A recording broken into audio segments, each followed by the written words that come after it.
and Sitaram Goel Memorial Fund in Delhi, which is dependent on the Indic Academy based out of Hyderabad. He has authored a dozen peer-reviewed papers, co-authored several books, contributed to a dozen more, and authored 18 books in English and 8 Dutch books on his own. So without much ado, I will hand it over to Dr. Koenraad Elst. Dr. Elst, please take over.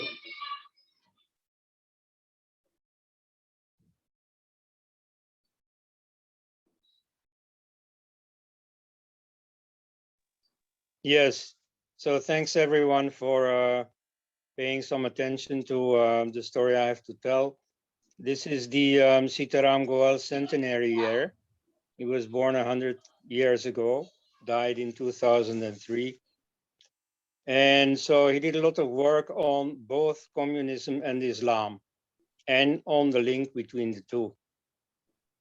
When he was a young adult in the 40s, the center of attention was the partition plan, which eventually succeeded. And at the same time, communism was very much in the ascendant. During the Second World War, it jumped from a very marginal movement to a real factor.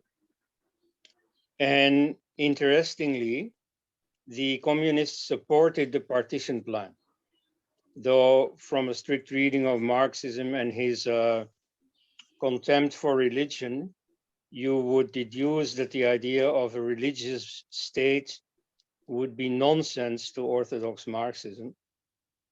Well, in this case, they saw it as a good weapon against the Hindu bourgeoisie. And they defined the Muslim demands not on the Muslims' own terms, which is that religion demanded this. Religion demanded that Islam be the ruling force, be in power, and if that couldn't be done in the whole of the subcontinent, then temporarily Muslims had to settle for a part of the subcontinent, namely Pakistan. So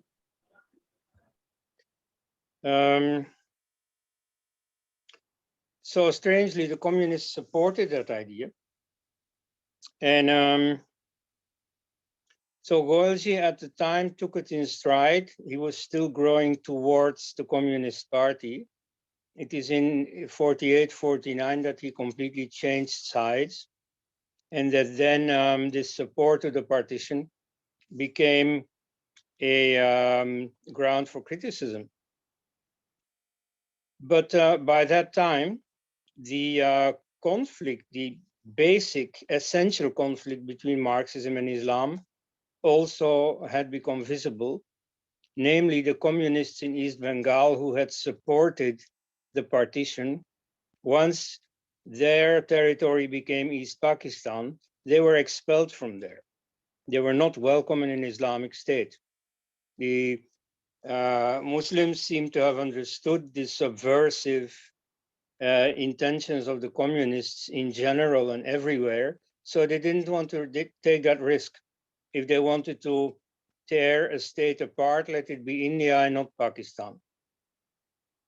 This basic conflict had, of course, existed since the beginning of Marxism as a political power.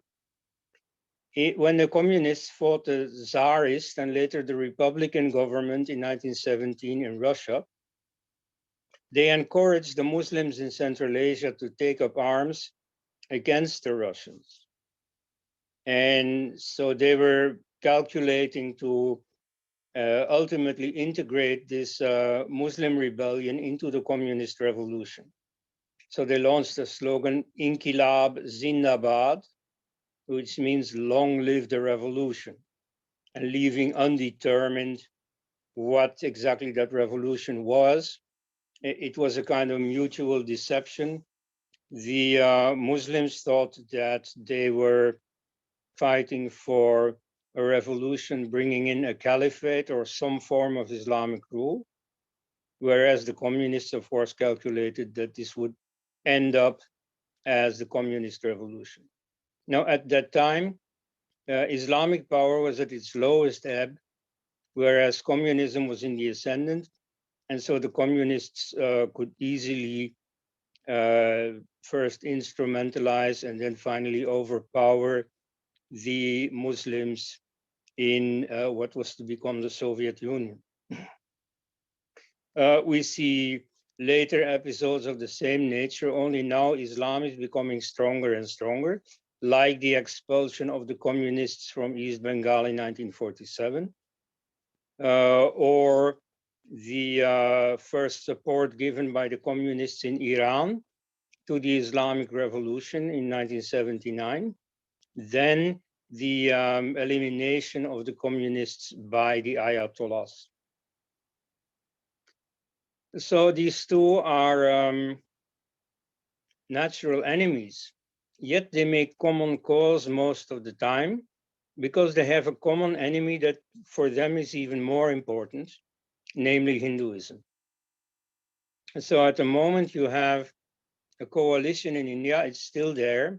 It was there already in like 1950, it's still there today, that brings together all the enemies of the Hindus with as the most combative forces, the communists on the one hand, the Islamic forces on the other.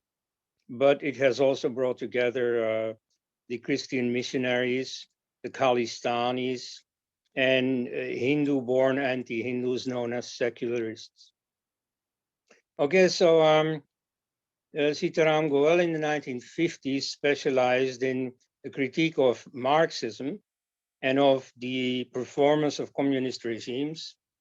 At that time, Islam was not so much the problem. The Muslims in India still carried the suspicion of being anti-national, of having forced the partition on India. So Muslims at the time were not too assertive, whereas communists were. So he concentrated on the communist problem. Then you see more and more the Islamic problem became acute, also because communism became less of a political threat after the Chinese invasion in 1962, when, to some people's surprise, Indians showed a remarkable nationalist unity.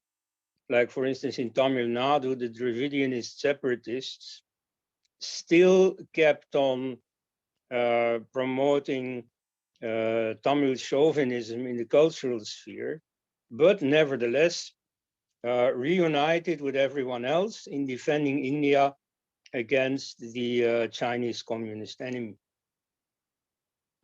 So then communism became less of an immediate problem, whereas the problem of Islam was constantly growing. So against that, Mr. Goel founded Voice of India, the publishing house, and started publishing initially unpretentious little booklets, finally more serious books. And in particular, I'm not going to enumerate them all, but in particular, there are two very important ones, namely Hindu temples, what happened to them, which gives, first of all, the facts of Islamic iconoclasm with a list of almost 2,000 mosques built on destroyed temples. But more importantly, he explains in great detail the theology of iconoclasm. So you can't say, as many soft brains do, that this was done by Muslims who didn't understand Muhammad, who misinterpreted Muhammad. Muhammad had meant it all very well, but his followers didn't understand. No, on the contrary, his followers were exactly imitating the model behavior of Muhammad. Indeed, Muhammad had destroyed a number of pagan temples himself. Most foundationally for the Islamic theology of iconoclasm, his takeover of the Kaaba. The Kaaba in Mecca was already for centuries a pagan center of pilgrimage, where every year people from all over Arabia came on pilgrimage. And so there were, for every sect that existed in Arabia, representations of their gods, reputedly 360. And so he and his nephew Ali destroyed all those murtis, all those so-called idols, with their own hands. And so after that, you can see that whenever in India and elsewhere, Muslim conquerors destroy pagan and particularly Hindu temples, they typically cite this model event in the Prophet's life. So that's shown in detail by Sita Goel. That's really the work of a historian, giving the primary sources and their proper explanation. This has never been refuted. Like his list of destroyed temples. You see, these are so many falsifiable statements. That is to say, very precise statements of which a rival scholar is free and is invited to show this statement is not true. Now, in fact, no one has been able to show of even one of those 2,000 statements that it is untrue. And nobody has really even tried. So you see, the facts are clear. The theology also has never been taken up for discussion, as Goel's thesis have never been refuted. Then even more fundamentally, he discusses the phenomenon of prophetism and how Muhammad came to have that status of prophet.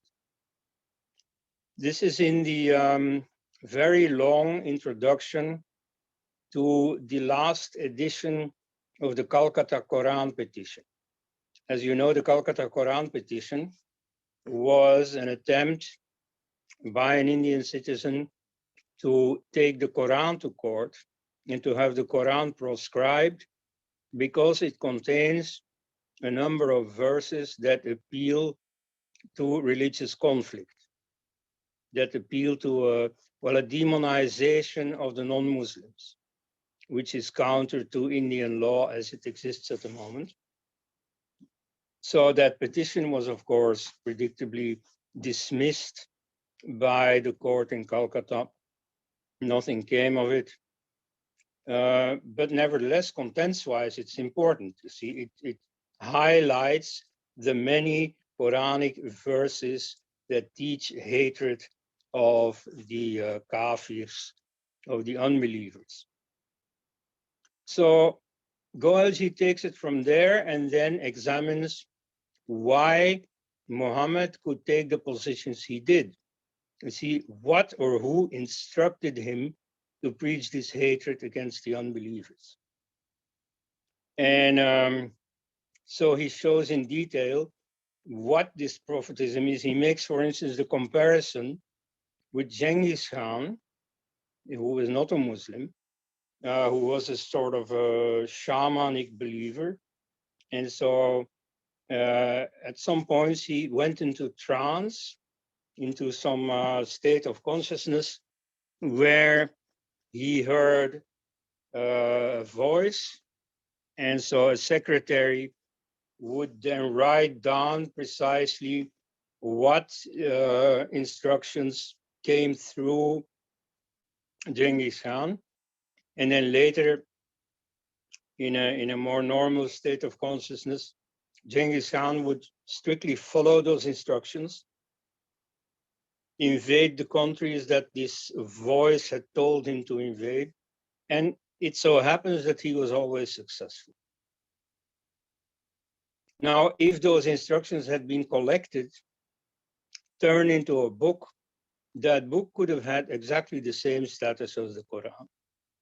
So the Quran also consists of a number of things the Prophet said, apparently, or in his own belief, or in his own explanation, after hearing them from a divine source.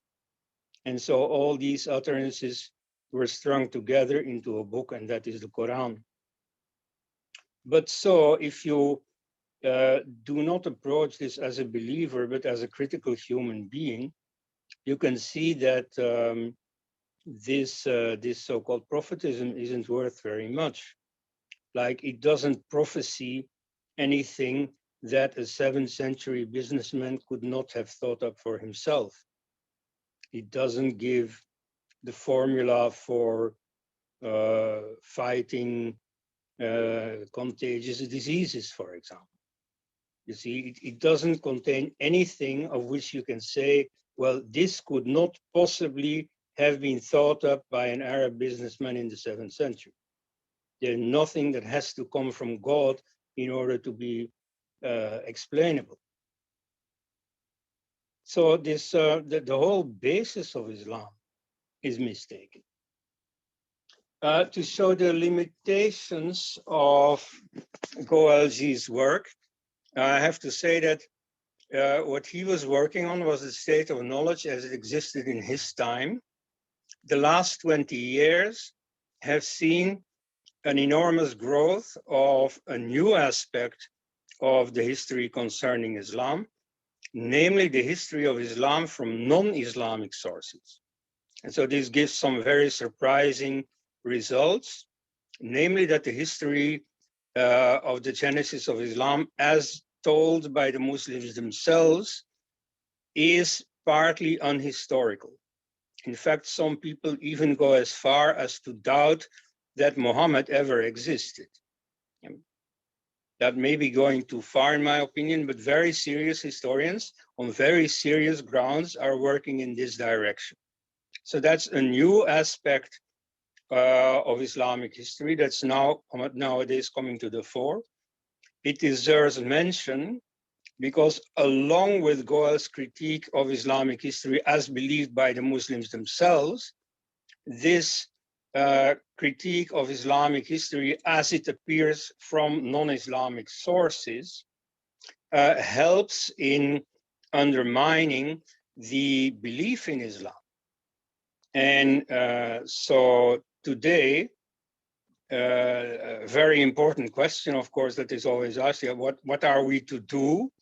You know, and so certain enemy forces say, oh yeah, these ugly, vicious Hindutva people, they want to throw all the 200 million Indian Muslims into the ocean, or some variety of this, and pretending that criticizing Islam is the same thing as violence against Muslims. Like, for instance, in America, they say that it is Islamophobia, which is their term for criticism of Islam, that has caused all these Western invasions in the Muslim world. Now, that is not true. All the political leaders who have invaded the Muslim world, who have bombed thousands of Muslims to death, each of them was an Islamophile. Each of them has, in public speeches, praised Islam to the sky. This counts for Bill Clinton, for George Bush, for Obama, for his ministers, Hillary Clinton, John Kerry. This counts for his allies, Tony Blair, Nicolas Sarkozy, and so on. All of them have praised Islam. None of them has ever uttered the least criticism of Islam. But they have killed hundreds of thousands of Muslims between them. Contrast this with Sita Goel. He has critiqued Islam. He has undermined the very basis of Islam, but he has never harmed the hair on the head of a single Muslim. And so, you see, I think that is really the approach we have to follow and develop. Thank you for your attention. Thank you, Dr. Elst. It was wonderful hearing from you about Sitaram Goel ji and Ram Swarup ji. So Sitaram Goel ji and Ram Swarup ji are two gems which we Hindus have, I think, failed to recognize. I'm not saying the entire this thing, but yeah, predominantly we don't read these gems which they have predicted 50 years back, I should say. So Thank you so much, and I request everybody to spend some time and read these books, which were written long back by Sri